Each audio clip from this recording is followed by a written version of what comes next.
And we're off. Hey, good afternoon, citizens of Flathead County and anyone that's tuning in to us through our Facebook and our Instagram page. I'm Deputy Breuer with the Flathead County Sheriff's Department. I'm the Public Information Officer, and I'm here with Commander Jenny Root of our jail staff, and we're going to take this opportunity to really try to encourage folks that are looking for work to come in and say a few words, ask a few questions through this media. This is something kind of brand new to us. We haven't really done things like this before, but we think we'll hopefully be reaching a demographic out there that is more social media minded. And so we've got some Q&A that you can ask us. We'll try to keep up on as much of that as possible, but in the end we just want to provide you with some information about the position, and hopefully you make a conscious decision to apply with us. So with that, again, new platform, something new that we're trying out. The Sheriff, Brian Hino, did want to try some different social media tactics, and so we'll try this and just see where it goes. And we look forward to your feedback, and we look forward to your questions as well. So first off, we have a new detention position that's coming available, and I can tell you from my own experience, I started out in corrections next door, and I look back at almost 20 years, and I think I probably had a better time in there than I did sometimes on the street. But I'll let the commander talk a little bit about that. So Jenny, while I got you here, tell us a little bit about yourself and what does a commander do? So my name is Jennifer Root. I have been here about just 18 years. I started in juvenile detention, and then I transferred to adult detention. I've been the jail commander for approximately almost 4 years. My job is to oversee the daily operations of the jail, hiring, security, safety of the inmates and staff. Great. So let me ask you something. Just before you become a commander and being in charge, what are some of the steps that one would have to take before you could become a commander? Or is that kind of the ultimate job? That's the ultimate job in detention. detention. That's the ultimate job for you? So. Okay. Maybe tell us about some of the rank structure. Like, did you serve in any other leadership positions before this? Yep. So I went up the ranks. I was a floor officer, and then I became a corporal, and then I was a sergeant for about 4 years, and before I became commander. When I started detention, I actually just worked at Walmart. I had no past law enforcement training, and applied and went through the testing and was given a chance to work for detention. That's great. When you were saying floor officer, and that's kind of what we're here to talk about, is this floor officer position. It's an entry-level position for you to actually kind of get your feet wet into this career. It's not necessarily a stepping stone into the sworn or being in a patrol car. We find that a lot of people are really interested in getting, once they get in there, some of them don't want to leave. For various reasons. It could be impact on family, work schedules, and things like that. So this is a part-time position for one of those floor officers. What is a part-timer going to be required to do during this training phase if they get picked up? So it's really scary sometimes for people to apply for a part-time position. I will say that we only guarantee 40 hours in a pay period, but typically, and I would say in the last 3-4 years, our part-timers have not been scheduled for less than 70 to 80 hours. They cover any overtime, like if officers are out on vacation or training or sick, we schedule them to fill in those shifts. So you're going to work, sometimes you'll work day shift, which is a 7 a.m. to 7 p.m., or you'll work night shift, which is 7 p.m. to 7 a.m. We usually, our part-timers will, as we have full-time positions open up, our part-timers will move up to those permanent full-time positions. Once you become a full-time officer, you have a killer schedule. You work 5 on, 5 off, 2 days on, 2 days off, which means you take 2 days off, you have 9 days off in a row. One of the great things, too, is we have a 20-year retirement. So you think you start at 18 for us, you can retire at 38 years old. And it's a pension, so it's a guaranteed retirement. That's correct. Yeah, that's great. So starting out, let's talk about the wage. We don't get to dictate the wage. We'd obviously like to all be paid more for the job that we do. But this one starts out at $17.24, and then in order to get these increases, you'd have to, of course, be full-time? Nope. No? You do not have to be full-time to get the increases. So you start at $7.24, and then each year it's a stepping stone. It goes up. I think, year one at $17.99 an hour, and then year three $18.99. We also usually get a cost of living wage once a year. Officers are also provided with a clothing allowance twice a year of $350 to cover their uniforms. We also have a pretty intense training schedule for our new hires. You'll start out on FTO, which is full-time for 12 weeks, and then within the first year you'll go to the academy down in Helena, which is 4 weeks long.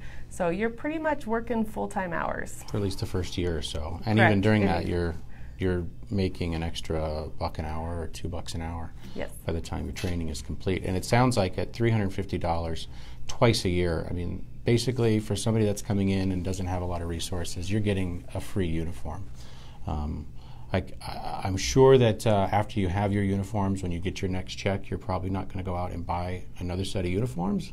It's pretty typical. Sometimes it's a car payment, sometimes it's insurance, but that is allotted money for you to spend any way that you want.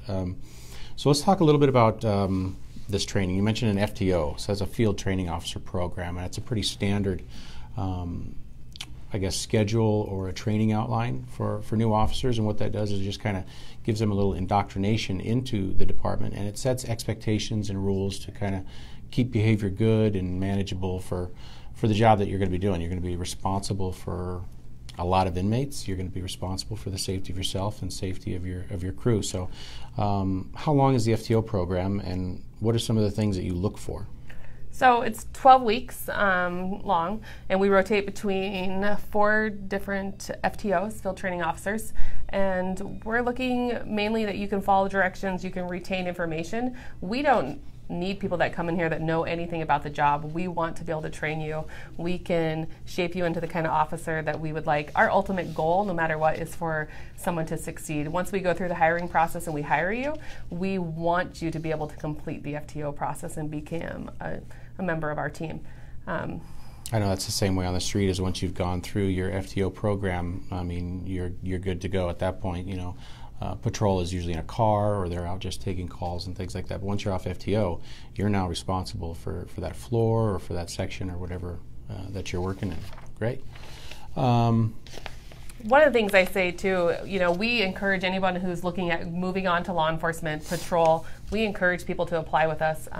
We've had quite a few of our detention officers move on to patrol, to Kalispell City, Whitefish, Columbia Falls, and we don't discourage that at all. You learn a lot of basic tools for communication when you're starting out in detention, and I will have to say some of the best officers out there started in the jail, right, Travis? Yeah, exactly. Thank you. Yes, I'll take credit for that. So tell me a little bit more about communication. Why is communication so important? And it is in every aspect of life, but while you're working in a corrections center, why is having a strong communication background or that training so important? Because you're always going to run into incidents where if you can de-escalate a situation with being able to talk it out instead of having to use any kind of use of force or go hands-on, it's always better for both parties, safety. And we are in a controlled environment, so for you to be able to learn that with all your backup right here, to be able to learn how to de-escalate a situation before going out onto the streets is just an awesome tool that you can have. And I believe a lot of other agencies look for that when they're going for like patrol, city police, sure. Like you have those communication skills. Yeah, that's right. You're not going to have the same tools as a police officer would have in a facility like that because you know, just because of the dynamics of that, of being in there with inmates, is that, you know, you've got to use your verbal communication skills to de-escalate and to talk them through them. You know, a lot of people that are in there, and I believe this when I was in, all good people, and honestly, there are neighbors as well, and everybody makes a bad choice. And sometimes there's just some underlying problems, and a lot of that can be worked through in the correctional facility because of the skills that the officers have and because of the training that they're given. And that, I think, speaks volumes. I know that having several opportunities while working in there to utilize communications that actually helped me out when I was out on the street, because believe it or not, you're going to run into these people again, and they're going to see you in a little bit different, and they're going to know that if you treated them right and you treat them with respect, and it is about respect in there, and just humanizing it a little bit, to know that we're all going through something. It really helps you out. It really helps you out. And you said something about not having experience. What about people that come in and let's say they transfer from another department that had a jail and they had jail experience? Can you take a lateral? Absolutely. We still go through the same training process. They'll need to do the 12-week FTO program. Depending if they come from out of state, sometimes they have to still go through the academy, but usually they won't have to. They've attended it somewhere else. Okay. Okay. So I know that there's the floor officer position where well, why don't you just tell me real quick a little bit about what a floor officer's duties are, and then we can kind of expand on that. So your floor officer, when we talk about that, that's your officer who does your day-to-day duties. So intake, when someone's arrested, they come in, they process them, they do all the paperwork, medical screenings. We have things like clothing change, getting people to the attorney visits, rec, just making sure the inmates in the facility is safe and secure. But besides that, there's lots of other opportunities. We have the opportunity for advancement as corporal and sergeant. We also have court officers that work Monday through Friday who do court security. They move all of our inmates to and from court. We also have transport officers that do all of our medical runs. They take inmates to the doctors. They run them to the prisons. When they get sentenced, they go all over the state. And that's kind of an exciting option to be able to do. And those are regular schedules, Monday through Friday. You have to have been there at least a year before you can apply for those positions, but they rotate every couple years. Mm-hmm. Mm-hmm. Yeah, I mean, that certainly gives a little bit more things to think about, that you're not just going to be in there standing on a floor or doing anything. Is that, you work your career right. You've got opportunities in there to advance and to try out some different things, which is great. It seems like transport officers get a little more windshield time than the court officer would, obviously, and so I would almost call that like you get good behavior, so you can go transport inmates to the prison or take them to the doctor's office or whatever. But when you're working inside for 10, 12 hours, it is nice to take a little bit of a break. We mentioned something earlier in a meeting about maybe changing up our testing a little bit. So why don't you go through the testing while somebody may be on the fence as far as like, well, what am I going to be required? What's the written test like, and what's the physical like? So we have a physical, which is the MPAT, which will be required to pass. That, if anyone's ever curious of what's the MPAT, you can go onto the Montana Law Enforcement website and look up MPAT, and it'll actually show you the actual obstacle course and what needs to be done. I don't know exactly the time limits at this moment off the top of my head of how much time you have to complete it. Then if you pass that, we move on to the written test, which in the past we've always used the same one as patrol. We did change it up this time. We are going to a detention-based written test. Less math on it. Less math. Right. Cops are C students, apparently. Right. And that's okay. You'll find your strengths and your weaknesses, and through that, and it's not in our discussions, it's not quite fair enough to have someone that's interested in corrections or even in law enforcement is to throw them into some really deep law enforcement type questions and to trying to problem solve that when they've never been experienced to it. So I think a corrections-based test is probably a little bit more appropriate. So once they do the physical testing, and let's say this is phase 1 of testing, and what days are those going to be on? So phase 1 is the physical test, and that will be on Tuesday, February 26th at 10 a.m. It'll be at 405 Liberty Street in Kalispell. That's the Faith Lutheran Church. And then if you pass that and move on, we'll have the written test the same day. That's phase 2 of our testing, and that'll be 2 p.m., and that's at, we call it the NMAR building, which is 110 Cooperative Way in Kalispell. If you pass that test as well, then we'll set you up the following day, which is on February 27th for interviews. And you'll come in for a board interview, and the board will score you. And usually the top 3 applicants will move to the sheriff and the undersheriff for an interview. And that was my next question, is what happens after that? No, that's great. And then what are some things that we could maybe give some tips to some people that have maybe never interviewed before as you coming in here? It can be sometimes intimidating sitting down with police and corrections as they interview, why do you want to work for us? What what are some things that maybe they could do? Do you have some ideas there that could maybe give them a leg up? And the first one that I always think of is just coming into the interview with confidence, and dressing appropriately for the position, and I think speaking from the heart and just being as honest as you can. Do you have anything on that? Absolutely. I think one of the biggest misconceptions is you're not applying for a professional position when you're applying for detention, which it's not any farther from the truth. And we want you to come in dressed, appropriately as a professional, and just be honest. Like you said, if we ask you a question you don't know how to answer it, tell us that you've never been put in that position and you don't know how you'd handle it, but you would hope you would be able to be given the tools through training to learn how to handle it. That's right. What are some things on the application that people should probably pay a little bit more attention to as they're filling these out or signing them or turning them in? Sometimes there's some missed boxes, of course. I see a few applications that come through that people have forgotten to put a signature on there or acknowledge a waiver, and the waiver is really just for the physical test. Correct, and we'll actually have them fill out the waiver right at the MPAT. With our new computer-based application, it's really foolproof these days, so there's not too much you can miss out. I think being very honest as far as your background, if you've had any convictions of misdemeanor crimes, make sure you put those on there because we're going to find out. Yeah.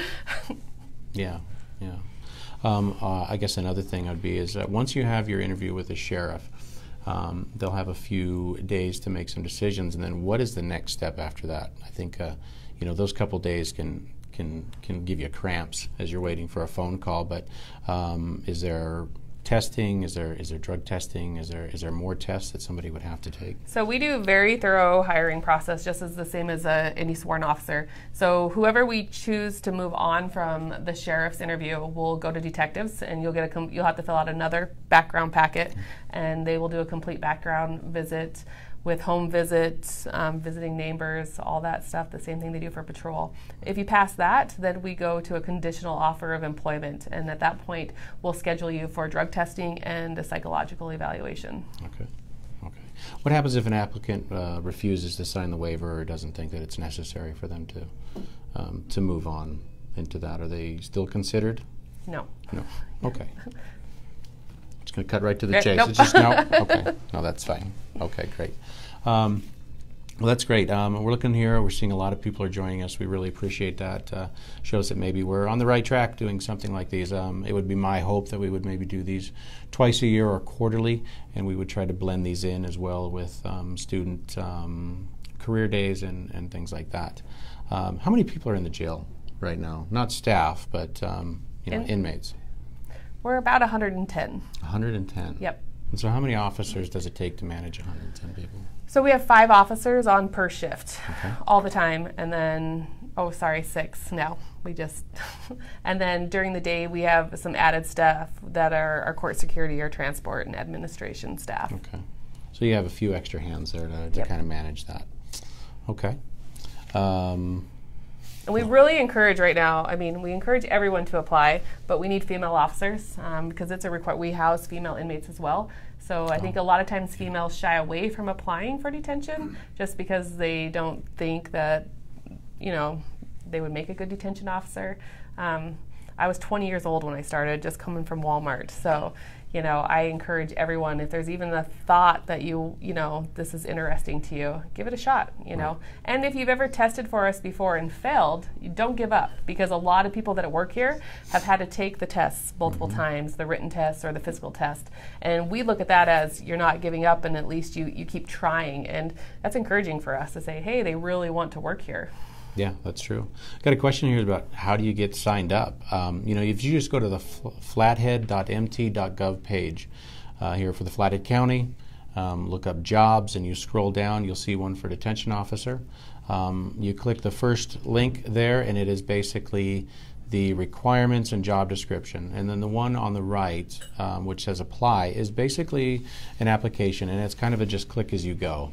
You enter in some basic information, you go to the next one, and then you go to the next one, and then I believe it's an electronic signature where you can print it off and sign it. But If you are having problems with those applications, we ask that everybody goes to the job service or gives them a call. They're the ones that kind of manage this stuff, and then on the last day, which is going to be the 21st, before you can, or the last day to turn in your applications at 5 o'clock, we go and collect them and start screening them. Yeah. Yeah. Usually on the weekend, because we don't really have anything else to do. Right. Because we do this. Right. So with that on the application, is there anyone else that has some other great questions out there? Hopefully that's answered a few of them. So hello to everybody. We're getting a lot of waves. This is great. So you said we got 100 and some inmates. How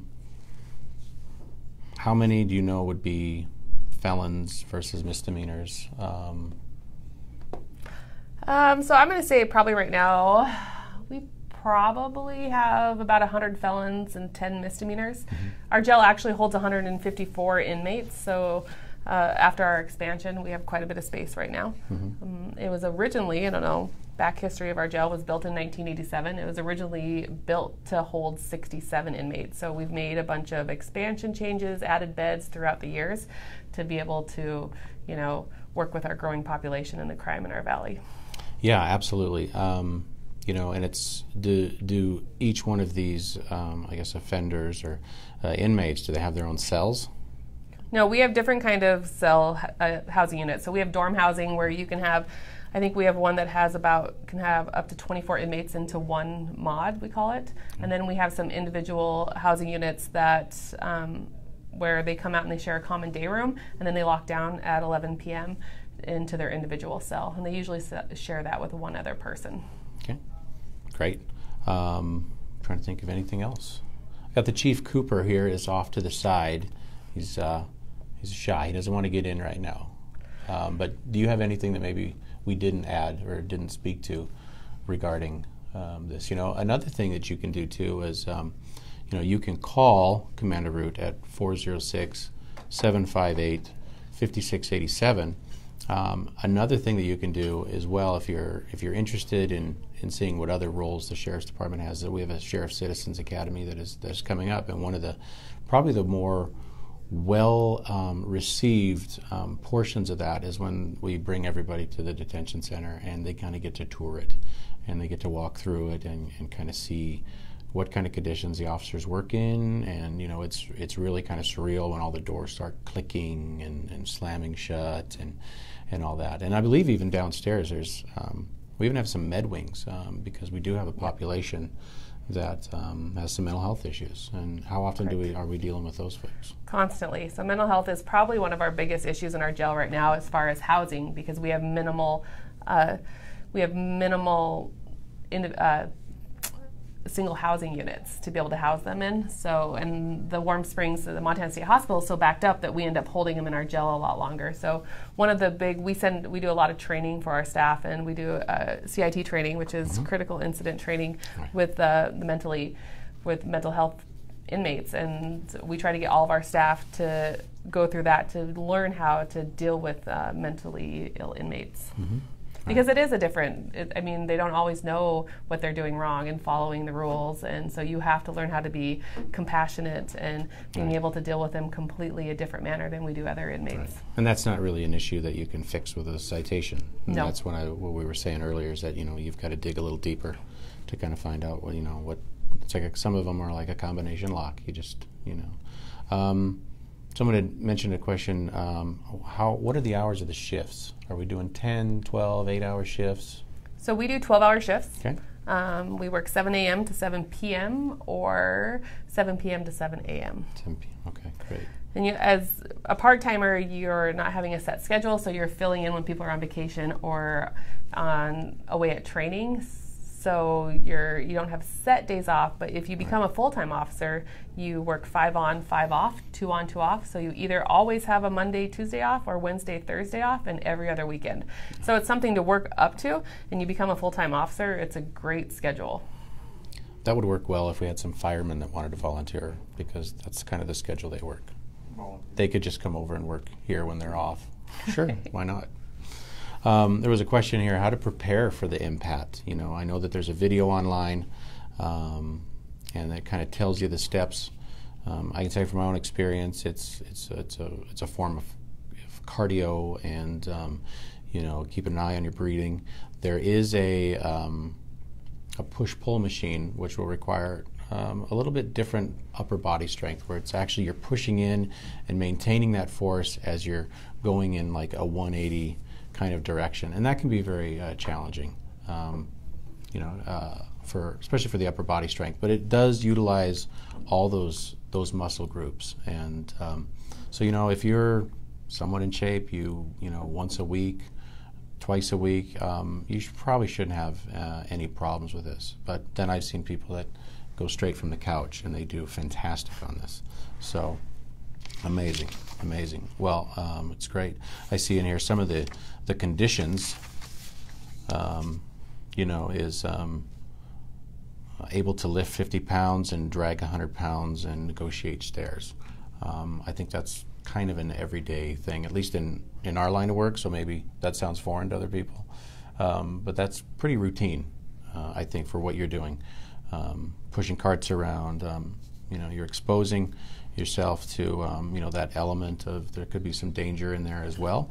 And so, but again, the detention staff, the FTO program, the folks at the Montana Law Enforcement Academy, they are geared to make you successful. They want you to make sound and good decisions, and the FTO program is just there to make sure that you can do that while, you know, not being supervised. Anything to add? And we're very much a team environment. So if people are thinking, oh, I don't want to apply, it's a dangerous situation. I mean, there are dangerous components of the job, but our job is to succeed in here too. And we're not going to go into a situation where we feel like, you know, we're not going to be successful or somebody's going to get hurt. And that's why we have a lot of training. Right. You know. Oh, that's great. That's great.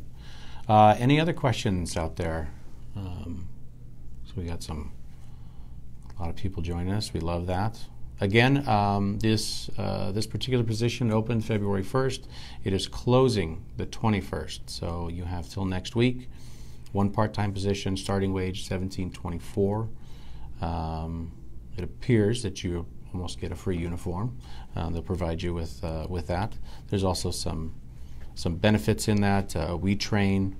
There's a Flathead County retirement system that is packaged up in there.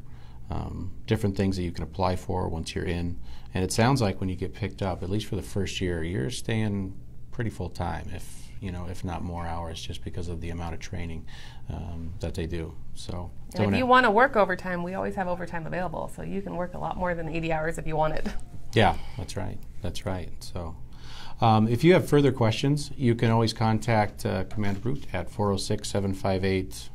The last four again? 5687. 5687. Applications are online, need to be turned in by February 21st at 5 o'clock, and those will be either electronically or you can drop those off to the Kalispell Job Service at 427 First Avenue West. That kind of concludes our first one. I think we've been doing this for about a half an hour, and I think we've got a lot of what we wanted to pass on to you. We've got some questions here that have come up, and hopefully we've answered them. You can always contact us again here at the Sheriff's Department and contact the commander directly. So with that, you have anything else? I just have one last thing to add. If anyone's interested in coming in for a tour before they put their application in and want to make sure like this is an environment they want to work in, they are more than, if they want to contact me, I would be more than happy to set that up for them. That'd be great. And if you go to our website too, flatheadcountysheriff.com, we do have some videos on there as well, so you can see a little bit of what corrections does and on the move. So with that, we're going to sign out. I'm Deputy Bruyere with the Flathead County Sheriff's Department. This is Commander Jenny Root. We want to thank you for tuning in for this first of hopefully many installments. All right, thanks. Thank you. Have a good day. See ya.